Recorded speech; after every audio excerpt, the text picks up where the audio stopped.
Mr. Hutchings. Chairman Moran, Ranking Member Blumenthal, and members of the committee, thank you for the opportunity to speak here today.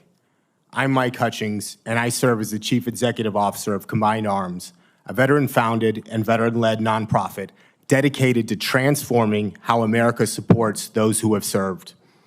Each year, about 200,000 service members transition from military to civilian life. Behind that number are families.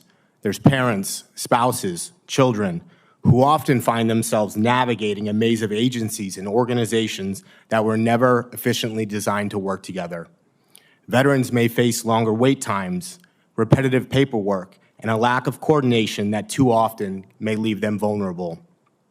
10 years ago, almost to this day, Combined Arms was created to change that. We have built a technology platform that acts as a GPS for veteran services, connecting veterans, service members, and their families to the right local resources in hours instead of months. We do not replace government systems. We complement them by integrating federal, state, and community partners to close what we call the delivery divide. Today, our network includes more than 300 vetted partner organizations operating in all 50 states. Together, we have connected over 100,000 veterans and families to critical support and coordinated more than 175,000 referrals for things such as housing, employment, mental health care, and financial assistance. These connections have generated over an estimated $603 million in taxpayer savings and economic impact, while reducing the average wait time for help to just 26 hours across the nation. Our work has been recognized by the Milken Institute and the American Enterprise Institute as a national program of record for veteran transition and reintegration, a bipartisan acknowledgement that coordinated data-driven solutions can and should be scaled nationwide.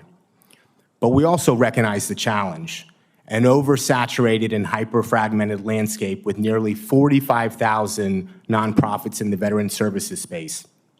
Thousands of organizations want to help, but duplication slows progress. Combined Arms cuts through the noise. Veterans complete one intake, they tell their story once, and they receive access to multiple services quickly. Our partners are held accountable for timely responses and outcome reporting, ensuring closed-loop results instead of open-ended referrals. Across Texas and beyond, Combined Arms has become a vital conduit connecting veterans and their families to life-changing regional, state, and federal resources, a proven model with more than 100,000 success stories. So let me share a few. A U.S. Army sergeant who was referred to Next Stop and found civilian employment in just 15 days. A mother of three, new to Houston, found stability through our network, receiving housing support, food, and financial education through Family Houston and other partners. And a Vietnam War veteran, once homeless, found dignity and belonging after being placed in a Texas State Veterans Home through coordinated action with our state partners. Even small moments show the power of collaboration, like the day a VA psychologist reached out to us for help, and a veteran in crisis was connected to Baker Ripley for housing within hours, while that federal provider discovered new local resources to help others. These stories aren't exceptions. They represent a nationally replicable model of coordinated care. When local, state, and federal partners share information and act together, veterans are met with dignity, stability, and hope, not barriers and delay. Our veterans are not liabilities. They are leaders and they are civic assets who vote, volunteer, and build communities at higher rates than the general public. When we invest in their successful transition, we strengthen our workforce, we strengthen our neighborhoods, and we strengthen our nation. The covenant between our government and veterans is sacred, but it cannot stand alone. Federal systems are vital, but they cannot meet every need. Civil society must play a role. Take, for example, the Bush Institute, our partners at this table, who alongside IVMF, Combined Arms, Wounded Warrior Project, and a mixture of best-in-class nonprofits, healthcare institutions, and federal agencies have built a connective tissue network for veterans and their families to seek care.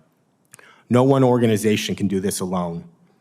Combined Arms shows that when innovation, data, and compassion come together, we can deliver real results, faster, smarter, and more human. Our organization stands ready to work with this committee, the VA, and partners at every level of government on bipartisan, data-driven solutions that strengthen the continuum of care for all those who have served. Thank you for the privilege to speak here today. It has been an absolute honor and privilege. I look forward to your questions.